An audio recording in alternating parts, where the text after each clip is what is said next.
How long have I been here?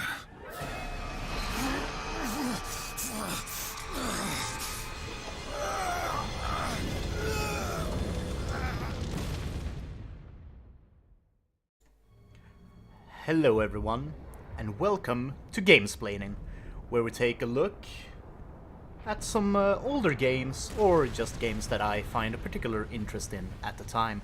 I'm Udalad, your host, and this is Darksiders.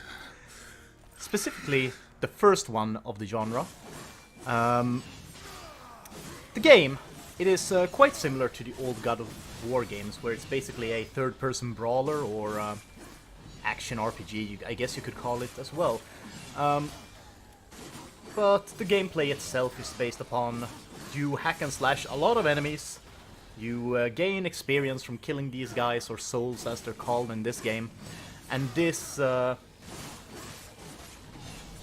makes it so that you can level up your character, increase his stats, make him better at fighting, and you start to make it through the game. Of course, in these kinds of games as well, kind of like in the old Zelda, like Ocarina of Time, things like this, you get different gimmicky items. We'll be going through them a bit later, but you know, power-ups, different things like that, that makes your character able to get to new places, solve puzzles in other ways. Basically just broadens the gameplay experience. So to begin with, you are just a fool with a sword. You just slash these undeads and demons that you face in the game.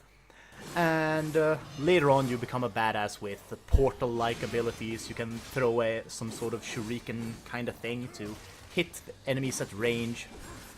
Things like this.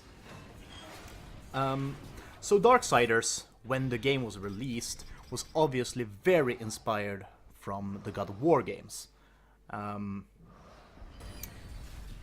It being a bit more fantasy focused, it opened it up for them to have more fantasy kind of things. Like obviously you have different abilities like that, like a sword, basically a sword slam. So you slam down your sword and just blades shove out to every direction, damaging everyone around you. But one specific thing that makes me think that this is very inspired by God of War is obviously the execution of the enemies.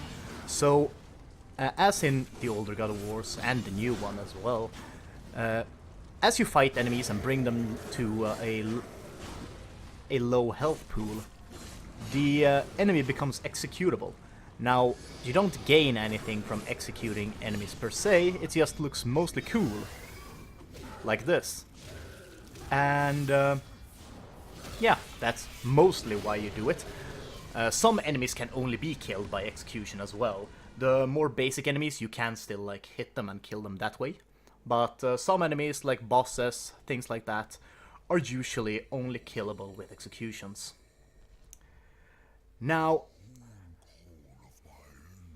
the game itself, it seems to be basing itself upon... It's creating this world where the four riders of the apocalypse are the defenders of the balance between heaven and hell.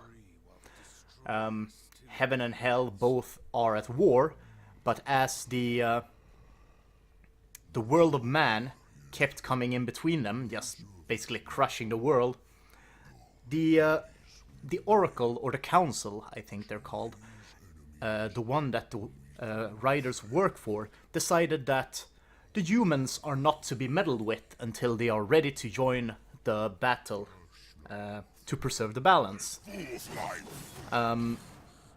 Now in the game, you basically come down to Earth as War, one of the riders of the apocalypse, and you come down to Earth and you see demons and angels just invading the entire place.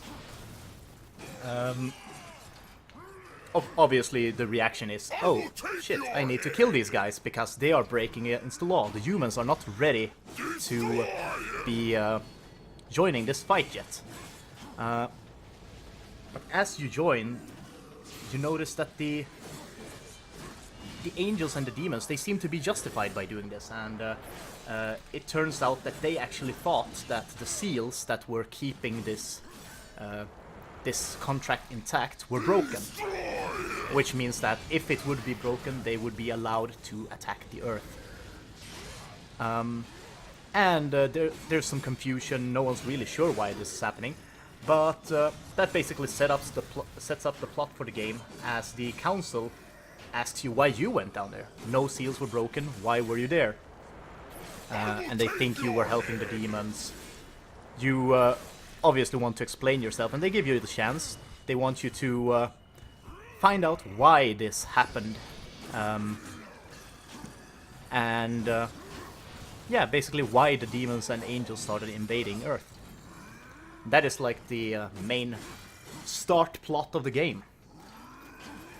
I'm thinking that this game is...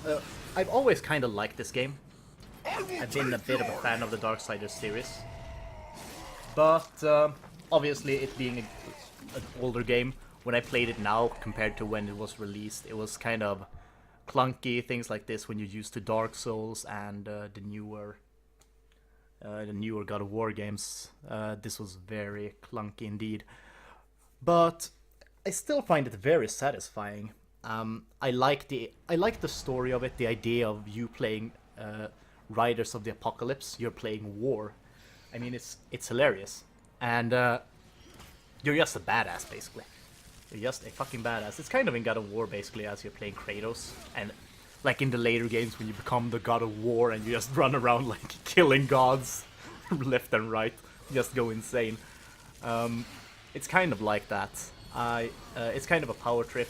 Obviously, me playing on Apocalyptic, which is the hardest difficulty, it was a lot harder than I expected. But in the end, I find it really fun. It's really satisfying.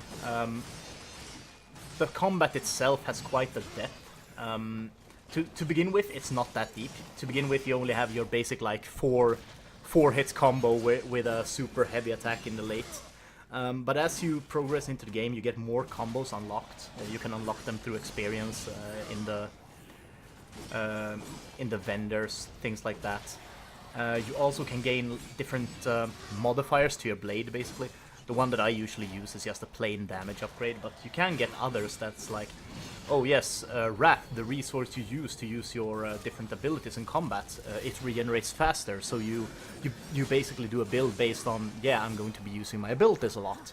Things like that. I'm usually just a guy that likes to combo shit, so I almost always go for that in these kinds of games. But I think it's interesting that you have the chance to do these different kind of things.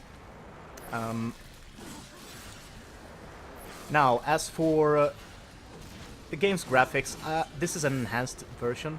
I think it's quite good considering how old the game is. With the enhanced edition, the graphics have been upgraded quite a bit, and they look quite nice actually. I think, at least. Obviously, there are some like really ugly bits.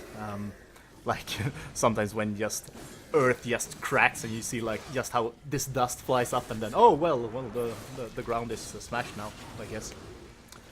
Things like this, but otherwise, yeah, I like the graphic style. I like the brutality of it. Like you really feel like you have weights behind your attacks as you do these executions and the heavy swings with your sword. That sword looks really heavy and it feels really heavy as you're fighting with it. I like that. I really like that a lot.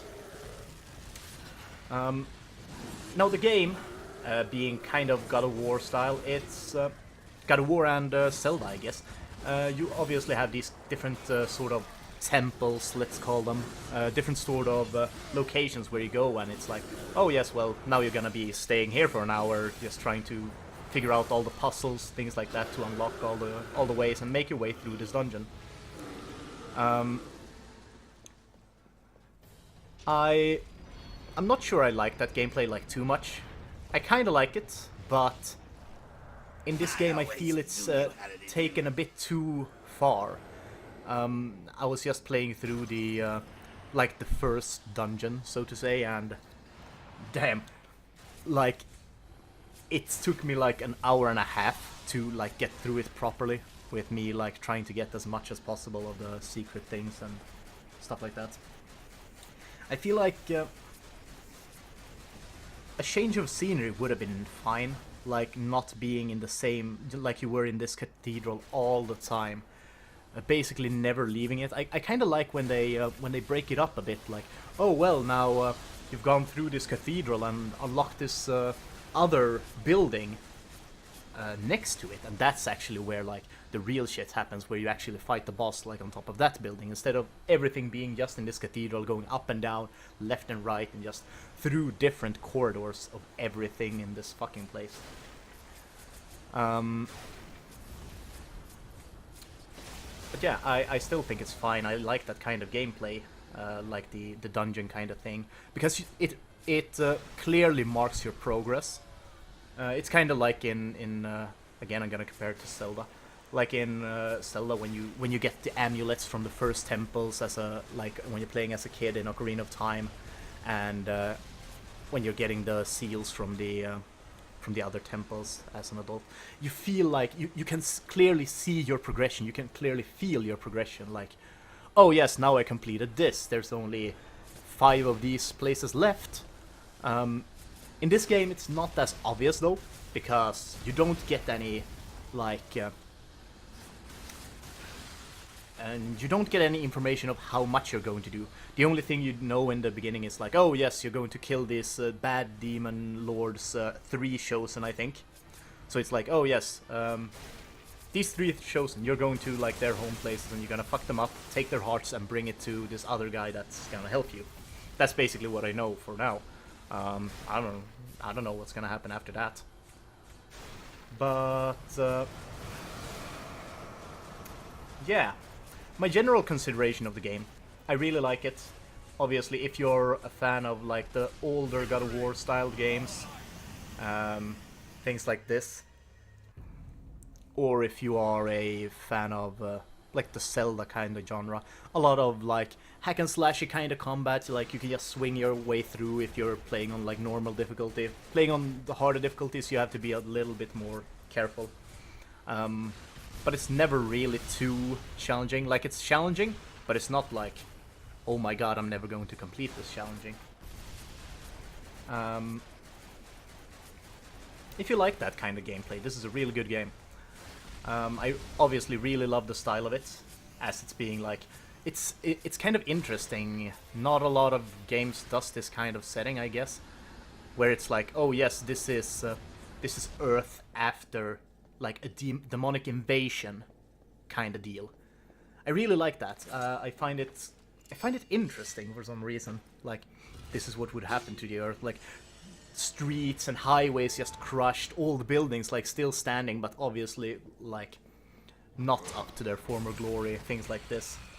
Things just broken everywhere. Ooh, this is that big guy on the left there, or the bat kind of thing. It's the boss of the first temple. He's fighting your mount. That's how you got here. But yeah, from what I can tell, this obviously this game is quite interesting, and I like the progression of it. But yeah, I've been praising it a bit too much. Let's talk about some of the negatives. This is me getting one of the boomerang blade. Yeah, that's true. But yeah, let's talk a bit about some of the negatives with this game, because there are some. The game itself, as I said, it can feel very clunky, mostly because of the age of it. It's not as smooth as newer kind of hack and slash or brawler games. I can say the same for the camera. The camera is a real pain in the ass to handle. I usually don't use the lock-on feature unless I'm fighting one enemy. But if you are fighting more than one enemy and using the lock-on becomes a pain. Like, it becomes a complete fucking ball ache. But that's like the most of the things that I find annoying with this game, to be honest. The camera and the bit of a clunkiness. Now, those are obviously important parts of a game like this. It's important that it's smooth and things like this. But I can excuse it since it's an older game. And I feel like it's for its time, it did a very good job at what it tried to do. Yeah. I would want to say that this is one of my favorite like hack and slash kind of games, to be honest. I mean, I love God of War, but I like the style of this more. But yeah, if you're interested in Darksiders, I'm gonna have another video coming up on the second Darksiders as well, just to have a go through on that, and I'm planning to do a playthrough on the third one. This is why I started to look up on these. But yeah, I'd say a really good game, and you should try it if you haven't already, because the style is very nice. You feel like a badass playing it. But I have been Udalad. I hope you liked the gamesplaining of Darksiders. And you know, remember to do all the things. Go down, like, subscribe, thumbs up, comment, all those things. And I will see you next time.